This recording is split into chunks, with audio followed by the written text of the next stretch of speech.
kesempatan kali ini kita akan berdiskusi mengenai spirit pembela bangsa penegak agama dalam merawat tradisi dan merespon modernisasi.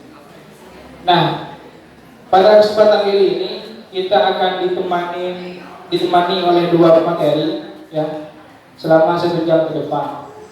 Kami melihat menurut salah satu penelitian bahwa pada tahun 2020 nantinya akan masuk yang namanya zaman disruption, yang mana itu di zaman semua kebutuhan manusia itu akan tergantikan oleh teknologi. Bahkan di sana dikatakan bahwa tenaga manusia itu akan digantikan teknologi, bahkan manusia akan selalu berbaur dengan yang namanya teknologi.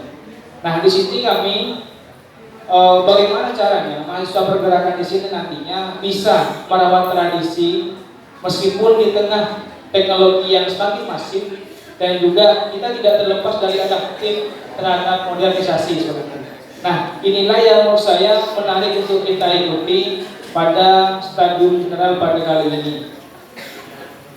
Dan nantinya masing-masing pemateri memiliki waktu maksimal 30 menit untuk menyampaikan pematerinya. Namun sebelumnya saya akan membacakan kurikulum vitae dari kedua pemateri. Yang pertama, nama Nurholik Ridwan, tempat tanggal lahir Banyuwangi ya Pak. Banyuwangi 15 Maret 1974. Ya, alamat Cepogojayan ya, Cepogojajar RT 2 Situmulyo. Moto hidup pendidikan alumni YIN Sunan Kalijaga dan S2 Universitas Nasional Dharma, dan riwayat organisasi PMII, GP Ansor, PP BMI-NU, dan pekerjaan saat ini adalah peneliti, dosen, dan penulis. Yang kedua, nama Nur Sayyid Santoso, tempat tanggal lahir Cilacap 27 Juli 1980, dan panggilan bisa Kang atau Pung. Alamat PP Al-Madaniyah Cilacap, nomor HP mungkin ada yang mau catat 085 647 634 312. Moto hidup, bunuhlah waktumu dengan aktivitas produktif, jangan engkau terbunuh waktu karena aktivitas yang mengancingkan rasionalitas. Pendidikan S1 WN Sunan Kalijaga Yogyakarta, S2 Sosiologi Psikologi UGM, riwayat organisasi PMII DIY, tema UIN, volunteer LIS, pekerjaan saat ini penulis. Ya, mungkin itu ya. Dan untuk kesempatan pertama saya persilakan kepada Bapak Nurholik Ridwan. Oh ya, untuk kesempatan pertama saya akan kasih pada Bapak Nur Sayyid Santoso. Waktu maksimal 30 menit. Waktu dekat kami persilahkan.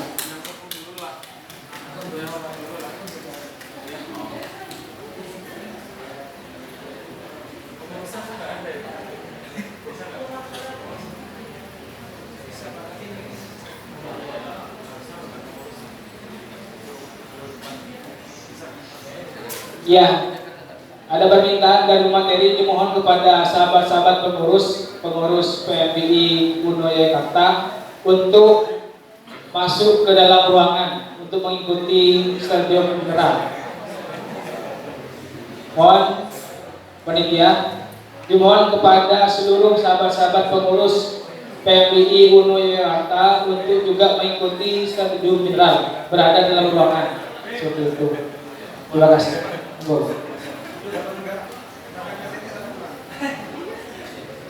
Saya minta pengurus untuk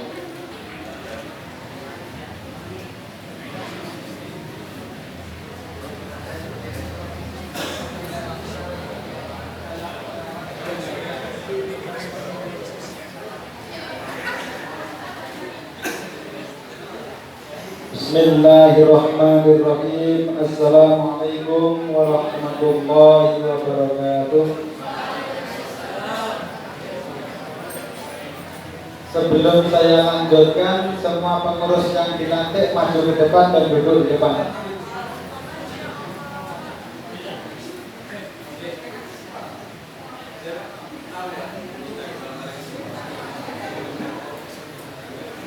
Jangan pulang dulu loh, kita pulang dulu.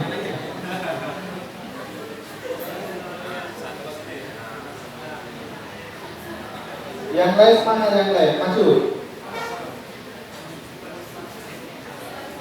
Bismillahirrahmanirrahim. Alhamdulillahirabbil alamin an'amana bi ni'matil iman wal islam. Asyhadu an la ilaha illallah wa asyhadu anna Muhammadan abduhu wa rasuluh. Allahumma shalli ala sayyidina Muhammadin miftahi babi rahmatillah wa fi ilmillah. Salatan wa salaman da'imaini bi dawami mulkillah wa ala alihi wa sahbihi. Anda dan beliau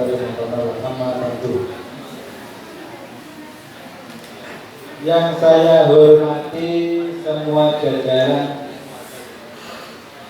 Rektorat UNU Yogyakarta yang diwakili oleh Pak Budi tadi sudah pergi ya, dan juga pemateri sahabat saya Nur Said Santoso, juga kepada semua pengurus cabang dan pengurus komisariat PMII UNU Yogyakarta.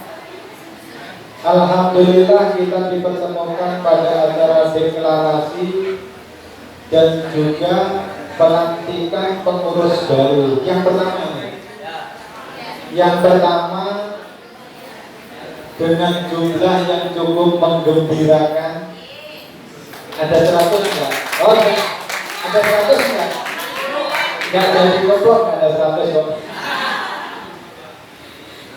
Kelompoknya baru 100, baru 60 atau 70, tapi alhamdulillah sudah 60 sama 70. Besok tambah tahunnya menjadi 600. Dan 600 yang masuk kan 400. Nah, tahun ini ya besok kan tambah 2 kali lipat itu yang masuk dalam 800. Saya di sini hanya akan memberikan satu pandangan yang bisa kita pertimbangkan untuk menjadi satu konsep dan titik pijak kita di dalam berorganisasi, berjamiah dan juga bermasyarakat. Kaitannya kita sebagai satu yang disebut sebagai penegak agama dan bangsa ya. Pertama-tama yang ingin saya sampaikan adalah PMII itu memiliki kepanjangan dari pergerakan. Ini jangan lupa, PMII ini memiliki kepanjangan pergerakan, artinya dia harus senantiasa bergerak. Kalau dia tidak bergerak, tidak melakukan kajian, tidak melakukan advokasi, tidak melakukan refleksi, tidak melakukan kegiatan-kegiatan yang manfaat, dia bukan pergerakan. Tapi apa? Mau mampir turun gunung kalau tidak ada pergerakannya. Itu yang pertama kali harus dipahami adalah pergerakan. Mahasiswa Islam Indonesia, mahasiswa sudah ada tahu. Islam PMI ini pergerakan yang bercirikan Islam di dalam konteks ini adalah Ahlus Sunnah wal Jamaah dan ada kaitannya dengan Indonesia. Pertama saya ingin mengajak Anda untuk berpikir dan juga merenung tentang apa sebenarnya yang ingin kita perjuangkan tentang Islam di Indonesia ini. Kita melihat bahwa ada orang memobilisasi umat untuk satu pertemuan berjilid-jilid yang itu kalau dikalkulasi di di dalam rupiah bisa habis miliaran rupiah, tapi itu terbakar di dalam bentuk mobilisasi, ada kaitannya dengan bensin dan yang lain-lain yang menguat. Tetapi itulah salah satu bentuk dari umat yang kita lihat sekarang ini yang disebut dengan umat Islam yang mudah sekali dimobilisasi untuk kepentingan politik. Habis dari mobilisasi itu yang berjilid-jilid atau demo berjilid-jilid terserah sampai nyebut apa, itu uangnya banyak sekali. Tapi kalau Anda sedikit berpikir atau kita sedikit bertafakur, andai ini diakumulasi menjadi modal ekonomi, gerakannya diubah, keprihatinannya diubah, tujuannya diubah, apa yang ingin dibangun diubah, maka modal yang begitu besar itu sudah mampu untuk menjadi kekuatan ekonomi umat Islam, yang itu berarti juga menjadi modal sosial di kalangan umat Islam Indonesia.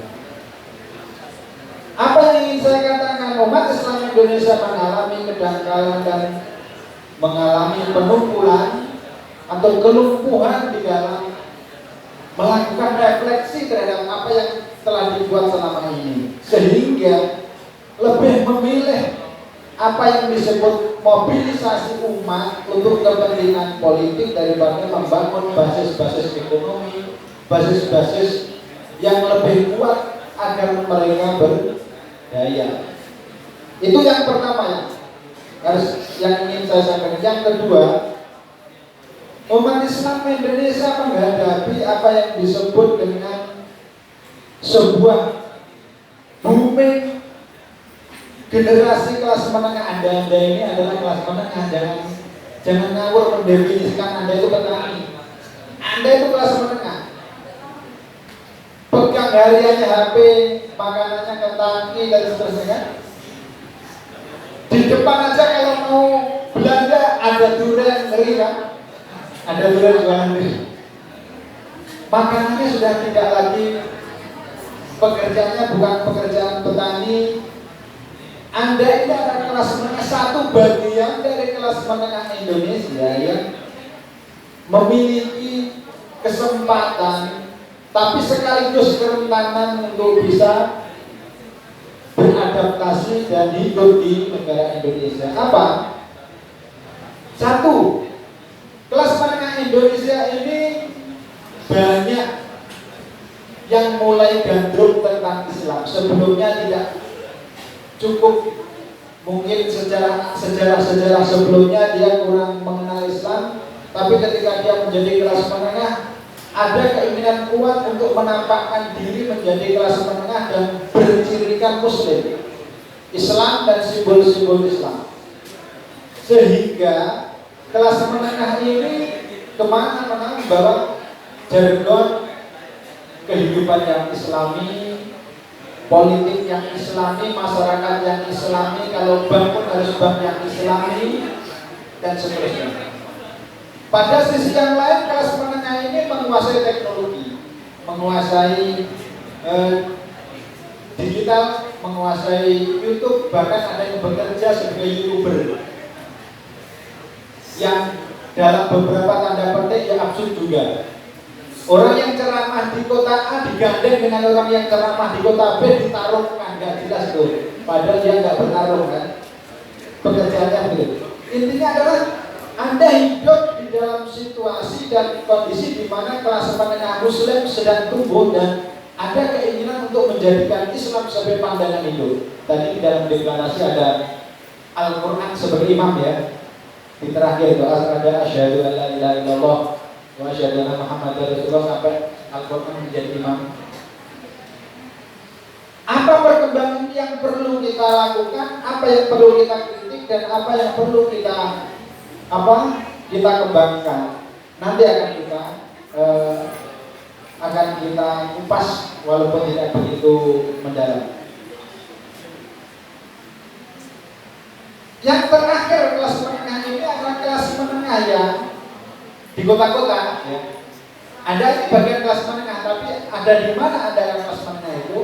Di kota-kota yang memobilisasi Islam sebagai agama dan dimaknai Islam itu sebagai nama sekaligus simbol, sehingga kemana-mana Islam itu harus ditampilkan dengan simbolnya, dengan namanya, dengan politik Islamnya dan yang lain-lain. Tetapi kelas menengah ini harusnya mengalami refleksi dengan kejadian di Timur Tengah ketika Islam mengalami porak-poranda dalam kasus di Suriah, di Irak, di Yaman dan yang lain-lain. Yang revolusi-revolusi yang disebut mereka dengan revolusi itu adalah digerakkan oleh kelas menengah. Ternyata contoh-contoh di Timur Tengah itu menggambarkan kepada kita betapa perkembangan kalau meniru di Timur Tengah memberikan ciri yang luar biasa berat kalau diterapkan di Indonesia. Karena Islam melawan Islam, Islam melawan negara, Islam melawan masyarakat dan peradaban yang sudah dibangun. Anda lihat Aleppo. Aleppo itu kota kuno yang sangat indah, penuh bangunan, sekarang rata dengan tanah. Itu juga hasil dari revolusi kelas menengah. Awal-awalnya begitu. Yang ketiga yang ingin saya katakan adalah kita juga hidup di dalam situasi di mana ketika kelas menengah muncul ini, mereka ditantang untuk profesional di dalam kehidupannya, sehingga mereka harus menguasai teknik, menguasai komputer, menguasai jenis-jenis profesi tertentu. Tapi kadang-kadang kehilangan makna di dalam perspektifnya bahwa kita ini hidup di dalam masyarakat apa. Kalau kita mau jujur, kita ini hidup di dalam masyarakat yang oleh para peneliti dan pengkaji disebut dengan masyarakat di mana neoliberalisme menjadi rezim dan kuat, atau tatanan neoliberalisme menjadi kuat. Apa dalil dari neoliberalisme adalah kalau bisa semua aspek itu diliberalisasi. Ekonomi, politik, hajat hidup kurang banyak diliberalisasi. Di Indonesia, walaupun tidak mengatakan bahwa Indonesia itu menganut rezim neoliberal, tetapi undang-undangnya juga banyak mengadopsi bagaimana neoliberalisme ini muncul. Misalnya tentang sumber daya air yang perlu diprivatisasi, eksploitasi alam yang begitu kuat dan yang lain-lain. Tetapi di Indonesia tidak bisa dikatakan menganut neoliberalisme. Tetapi semua ini proses yang terus muncul, tapi pada saat yang sama juga dinegosiasikan, sehingga kita mengenal air yang harusnya atau dulu sumber-sumbernya dikelola, diambil,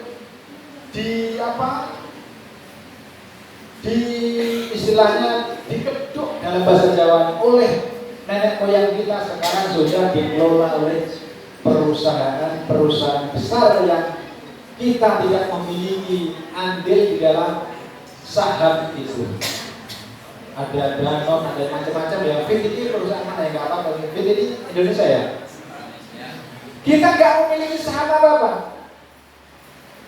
Ketika Indomaret begitu merajalela sampai ke kecamatan-kecamatan, masyarakat kita, orang-orang tua kita, ormas kita, jamnya kita, PNG tidak memiliki saham apapun. Sementara masyarakat kita menjadi konsumen. Itu artinya apa? Kita hidup di dalam situasi masyarakat yang mau tidak mau kita dipaksa hari ini untuk menjadi konsumen ekonomi. Apa yang perlu dilakukan di tengah situasi seperti itu? Pertama, kita harus berpijak PMI ya. PMI itu harus berpijak kepada Islam. Nanti baru konteks Indonesia, baru nanti pergerakannya. PMI adalah organisasi yang ingin menjunjung tinggi dan menerapkan Islam Ahlussunnah wal Jamaah di dalam kerangka Indonesia. bukan di dalam kerangka Suriah, bukan di dalam kerangka Mesir atau yang lain. Kenapa kita ngomong kerangka Indonesia? Karena dengan begitu kita akan mengerti ada perbedaan-perbedaan dan ciri khas yang menjadikan kita akan mendukung, mengembangkan dan memperjuangkan Islam Ahlussunnah wal Jamaah di dalam kerangka Indonesia tadi. Pertama, Islam yang kita perjuangkan bukan Islam yang disebut al-Islamu al-asliyun atau Islam yang murni. Islam yang kita perjuangkan adalah Islam yang disebut oleh dalam ilmu Al-Quran, wa ma arsalnaka illa rahmatan lil alamin. Yang dari pesantren tahu nggak ini ayat apa? Surat apa?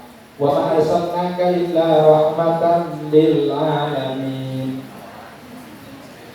Itu surat Al-Anbiya. Itu surat Al-Anbiya ayat 121. Yang ingin diusung atau diperjuangkan Islam dan juga PMI adalah Islam rahmatan lil alamin. Mengandung arti di dalamnya adalah satu, kehadiran Islam itu harus merahmati kepada semua orang. Nabi Muhammad disebut di dalam berbagai tafsir tentang ini disebut sebagai nihayatul husnil khuluq. Kepada orang non muslim, kepada orang siapa saja, kepada anak kecil, anak memiliki akhlak yang baik. Jadi cerminan dari Islam rahmatan lil alamin adalah husnul khuluq. Kepada alam harus berakhlak, di dalam mengelola negara harus berakhlak, di dalam mengembangkan pemikiran, bertemu dan berinteraksi dengan kelompok yang lain juga harus menggunakan akhlak-akhlak yang baik maksudnya. Makanya nihayatul husnul khuluq itu Nabi Muhammad ini membawa pengertian bahwa Islam harus dihadirkan melalui akhlak, bukan hanya ilmu. Ilmu saja bisa jadi tanpa akhlak. Ilmu tanpa akhlak akan membuahkan kesombongan. Kesombongan akan membuahkan upaya mengalahkan semua orang. Pada dasarnya upaya ingin mengalahkan semua orang adalah musuh terbesar dari orang itu sendiri, karena dia tidak bisa mengalahkan dirinya sendiri. Itu yang pertama. Aspek pertama Islam adalah nihayatul husnul khuluq yang menjadikan Nabi dan Islam sebagai kerangka akhlak untuk melihat dan berinteraksi dengan orang lain dengan cara-cara yang baik. Yang kedua, rahmatan lil alamin itu melihat dari sudut teologis. Islam itu akan dicapai, diimani dengan mantap melalui himmah pencarian, himmah pengkajian, himmah amaliyah, melalui himmah ibadah, himmah yang kuat atau disebut dengan mujahadah. Kalau Anda sebagai kader tidak memiliki himmah apa-apa untuk mengkaji, untuk untuk meneliti, untuk melakukan advokasi dan yang lain-lain, Anda tidak akan menemukan aspek rahmatan lil alamin meresap ke dalam diri kita karena menyangkut himmah. Dari himmah itulah Allah akan menurunkan hidayah kepada kita, hidayah untuk menekuni pengkajian, hidayah untuk menekuni ibadah, hidayah dan seterusnya ditancapkan ke dalam hati kita. Yang kedua, aspek rahmatan lil alamin ini adalah Allah menyerahkan kebenaran, dipeluk tidaknya Islam sebagai agama kepada umat manusia seluruhnya dengan kata-kata faman syaa falyu'min faman syaa falyakfur. Barang siapa yang ingin beriman monggo, barang siapa yang tidak ingin beriman monggo. Artinya Islam tidak ingin memaksakan kehendaknya dengan cara-cara memaksa, tapi Islam ingin diterima harus melalui tadi cara yang akhlak yang baik. Tetapi pada saat yang sama Orang yang tidak beriman kepada Islam tidak dijatuhi azab oleh Allah sebagaimana umat-umat terdahulu sebelum Islam. Jadi kalau umat-umat terdahulu sebelum Islam itu kalau dia mendustakan nabinya, dia langsung diberi azab dan dihancurkan. Umatnya Nabi Musa, umatnya apa? Cerita-cerita kenabian itu adalah tafsir-tafsir kaitannya dengan rahmatan lil alamin, salah satunya itu. Yang kedua berkaitan dengan cara yang harus dilakukan.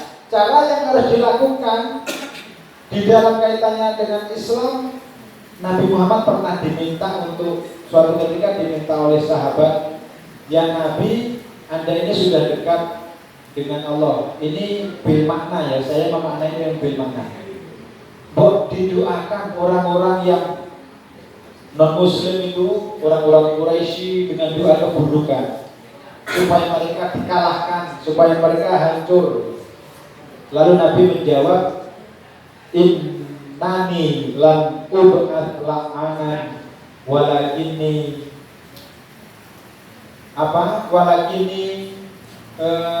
dan tetapi saya diutus sebagai rahmat lil alamin, bagi sekalian alam." Jadi cara-cara yang harus dilakukan adalah dengan cara-cara yang inilah Islam yang kemudian didakwakan oleh para wali songo di Indonesia. Dari sini apa yang perlu kita gali adalah satu, saya ingin membawa pada pengertian satu.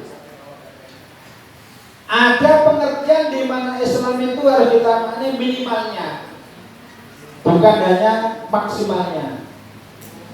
Minimalnya adalah orang itu adalah bertauhid, mengakui dan mempercayai kepada Allah, terus kemudian menjalankan sholat dan ada rukun Islam itu. Ketika itu sudah dijalankan, yang lain-lain adalah penyempurnaan. Jangan sampai ini dibalik, karena kalau ini dibalik akan menjadi sesuatu yang mengesahkan orang untuk melakukan kekerasan-kekerasan. Misalnya ada orang yang menggagas tauhid hakimi.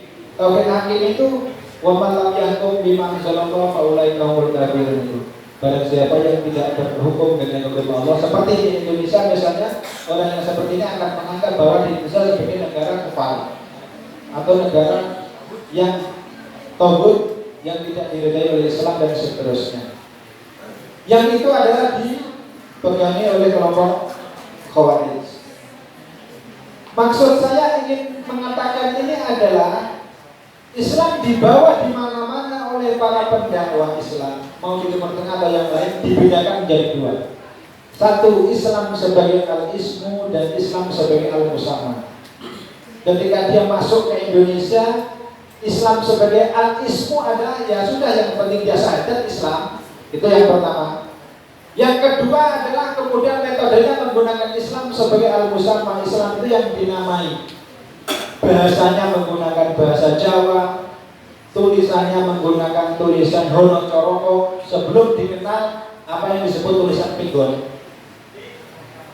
Bahasanya menggunakan tulisan Jawa, cara mendendangkan dan mendakwahkannya menggunakan tembang, cara menulisnya menggunakan serat-serat, menggunakan hidup dan yang lain-lain, yang itu di Timur Tengah tidak dikenal. Karena namanya kitab di Timur Tengah ya Alkitab, terus bab dan seterusnya. Tapi kalau kita di Jawa menggunakan Injil, Sinop dan seterusnya itu kan sampai pada Megatro.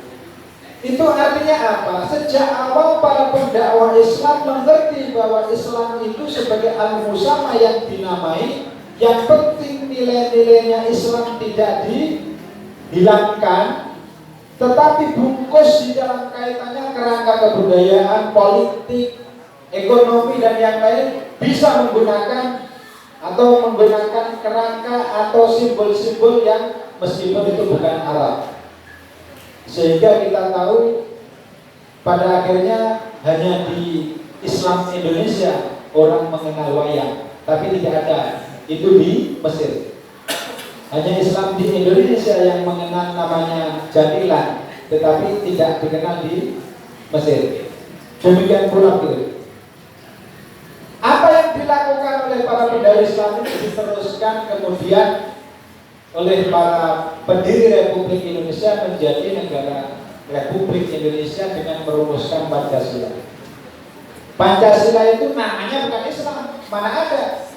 Sila pertama ketuhanan yang maha esa, gak ada nama Islam. Sila kedua kemanusiaan yang adil dan beradab, gak ada nama Islam. Sila ketiga persatuan Indonesia, gak ada nama Islam. Keempat kerakyatan, gak ada nama Islam. Sampai keadilan juga gak ada. Tapi nilai-nilai di dalam Pancasila ini adalah nilai-nilai yang semuanya disetujui dan diperintahkan oleh Al-Quran untuk diterapkan dan digumuli juga diperjuangkan di masyarakat. Contoh keadilan. Itu yang saya maksud dengan Islam sebagai al-musamma. Itulah yang didakwahkan, ditradisikan, kemudian dikembangkan di Islam yang di Indonesia. Yang terakhir 5 menit. Jadi Islam yang sebagai al-musamma ini, Islam harus diperjuangkan untuk memperjuangkan, melindungi. Satu di antaranya orang sering mengatakan sebagai adalah hifdzuddin atau untuk menjaga agama. Saya sering menambah ini hifdzut tauhid, yaitu untuk menjaga orang supaya bebas bertauhid, memperjuangkan orang untuk bebas untuk bertauhid dan beragama, karena la ikraha fiddin walakum dinukum waliyadin. Terus yang kedua diantaranya yang paling penting, Islam juga harus diorientasikan untuk memperjuangkan keadilan, memperjuangkan kerangka bersama untuk bisa ta'awun di dalam sistem sosial. Maka orang yang mengatakan Ahlussunnah wal Jamaah harus mampu menjadi pelopor, menggalang persatuan, menggalang orang-orang untuk memperjuangkan kepentingan bersama di dalam memperjuangkan keadilan, di dalam memperjuangkan kebaikan bersama masyarakat. Maka orang Ahlussunnah wal Jamaah itu harus orang yang dinamis. Jangan turun-turun kok, umbelet, kamar mandi kotor. Orang yang dinamis menjadi Ahlussunnah wal Jamaah ini. Karena itulah akhlak dari Kanjeng Nabi Muhammad. Orang yang dinamis ini di mana-mana menjadi pelopor. Aktivis PMI itu harus menjadi pelopor, di umum menjadi pelopor, di kajian menjadi pelopor, di ranah pendidikan menjadi pelopor. Jangan sampai hanya menjadi konsumen. Kalau yang lain-lain belum, semisal di ekonomi dan yang lain, itu harus kita usahakan terus-menerus. Intinya bahwa Islam Ahlussunnah wal Jamaah, PMII harus memperjuangkan Islam Ahlussunnah wal Jamaah itu dengan kerangka dia dengan kerja-kerja yang baik, cara-cara yang tidak melakukan kekerasan, tetapi pada saat yang sama dia tidak berhenti. Tidak berhentinya itu harus diuji dengan terakhir yang ingin saya katakan. Orang Ahlussunnah wal Jamaah termasuk PMI harus memiliki yang disebut senjata batin. Senjata batin itu ya sholawat, tahlilan, rotib, torekot, wirid, amalan dan seterusnya itu. Kalau orang PMI nggak memiliki itu akan jebol itu. Karena apa? Dia sudah menjadi kelas menengah gitu. Sudah kelas menengah, dia akan ke hotel. Kalau dia tidak punya wirid, imannya kuat tapi imannya tidak kuat itu. Makanya harus punya wirid, punya amalan dan seterusnya itu. Itu untuk apa? Untuk supaya akhlak kita yang berubah-ubah itu tidak akan terjerumus ke dalam apa yang tidak diperintahkan, yang disebut di dalam deklarasi tadi Al-Quran sebagai imaman tadi. Jadi orang harus menguatkan diri melalui amalan-amalan itu. Pada saat yang sama dia harus dinamis untuk membela petani, memburuh, memperbaiki politik dan seterusnya. Jangan malah menjadi pecundang, bersama-sama berjamaah korupsi, bersama-sama berjamaah mendolimi orang-orang kecil dan seterusnya itu. Itu saja yang bisa saya sampaikan. Terima kasih. Wassalamualaikum warahmatullahi wabarakatuh. Waalaikumsalam. Ya.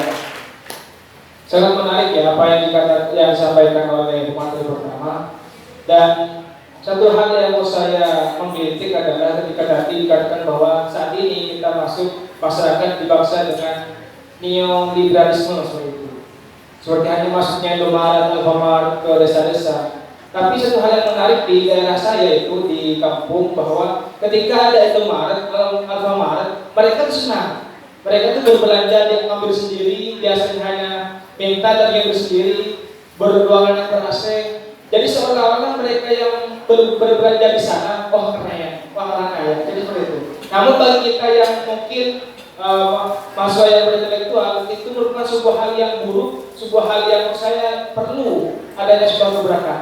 Nah, selanjutnya bagaimana PMI ini bisa menjadi sebuah penggerak, bukan hanya dari segi advokasi pergerakan ataupun birokrasi, tapi bagaimana caranya PMI ini bisa melakukan yang namanya pembangunan ekonomi di masyarakat tersebut. Nah, selanjutnya kita kembali pada pemateri kedua. Waktu maksimal 30 menit, Pak. Dipersilakan. Assalamualaikum warahmatullahi wabarakatuh. Salam PMI. Salam mahasiswa.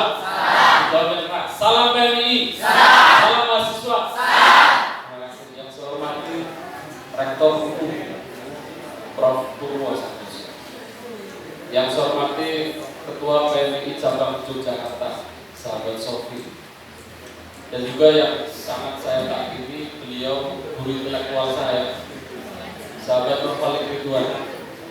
Saya kira sahabat-sahabat harus tahu ya, saya sangat takut sama beliau.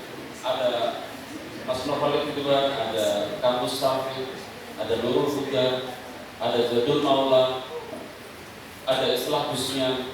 Dulu itu banyak sekali guru intelektual yang menulis.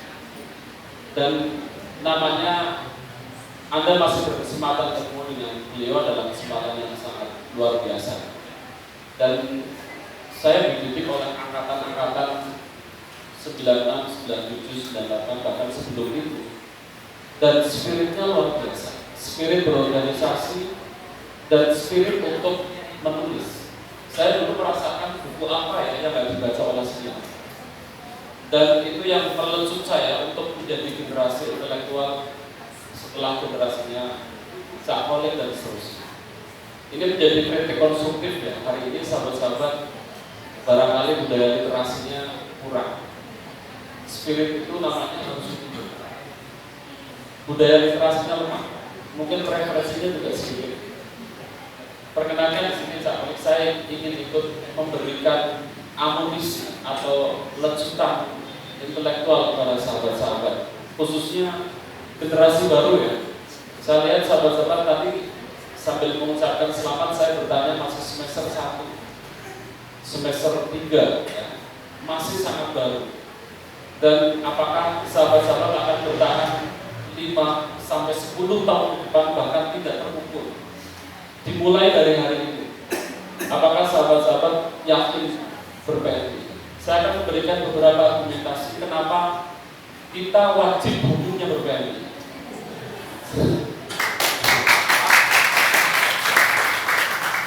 Saya coba tarik dari 3 akar sejarah. Paling tidak ada 3 narasi sejarah PMI lahir. Sejarah Islam masuk di Indonesia, sejarah revolusi Indonesia, dan sejarah gerakan mahasiswa. Kita bisa lihat sejarah Islam masuk di Indonesia itu ada 3 gelombang. Gelombang pertama dengan saudagar, gelombang kedua para ulama yang melakukan pendekatan fikih dan gagal, pendekatan ketiga ulama-ulama yang membawa thariqah atau mendekati penyebaran Islam dengan tasawuf. Dan istilah itu dalam secara akademik sering disebutkan dengan Islam sinkretik atau istilah sekarang Islam Nusantara.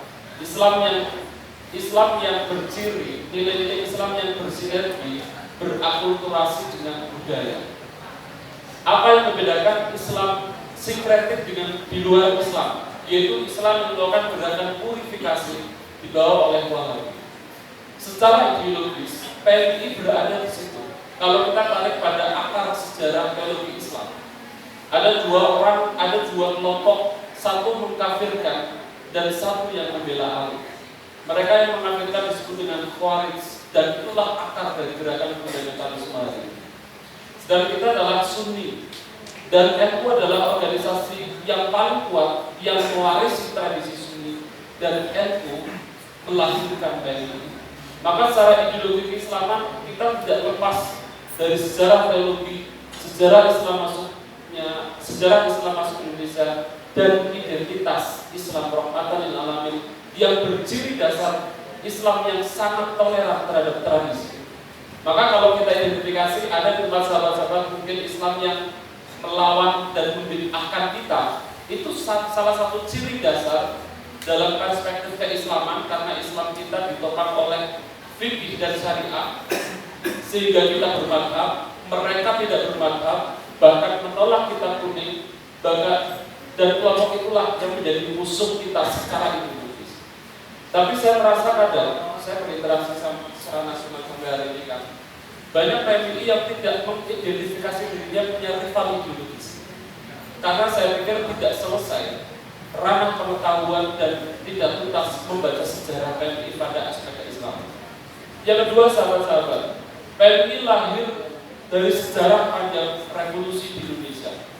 Epik sejarah dari 08 sampai rezim teroris 98 yang dikembangkan oleh aktivis termasuk di dalamnya PMI. PMI lahir dari sejarah perlawanan terhadap kolonialisme dan imperialisme.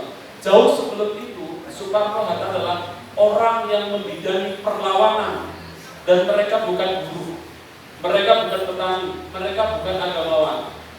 Gerakan yang melawan imperialisme kolonialisme adalah mahasiswa, kaum terpelajar yang terpilih. Sahabat-sahabat sekalian, kalau kita tarik pada ranah ketiga, genealogi gerakan mahasiswa, PMI lahir dari sejarah panjang, di mana sebelumnya ada HMI. Coba saya buka beberapa data penting tentang sejarah lahirnya organisasi kita. Saya menulis dalam satu chapter tentang sejarah gerakan mahasiswa, mudah-mudahan sahabat-sahabat baca. Termasuk buku-buku beliau, saya mengoleksi dari buku pertama beliau, Islam Bourgeois dan Islam Proletar, dan saya langsung mengkonsum, dan itu inspirasi awal saya menulis banyak. Terima kasih kan. Iya. Ada data sejarah tahun 1923 ada segerombolan mahasiswa cerdas dan liar. Siapa di dalamnya? Soekarno, Hatta, Tan Malaka. Pada waktu itu, tepatnya tahun 29 Oktober tahun 2004, dan tepatnya pada tahun 1925, kedua orang ini, Soekarno dan Soekarno, adalah orang yang membuat komunitas kecil melakukan diskusi-diskusi bagaimana melawan kolonialisme dan imperialisme. Jadi jauh sebelum revolusi 45 itu lahir dari komunitas-komunitas kecil. Coba kita lihat latar sejarah selanjutnya di gerakan mahasiswa.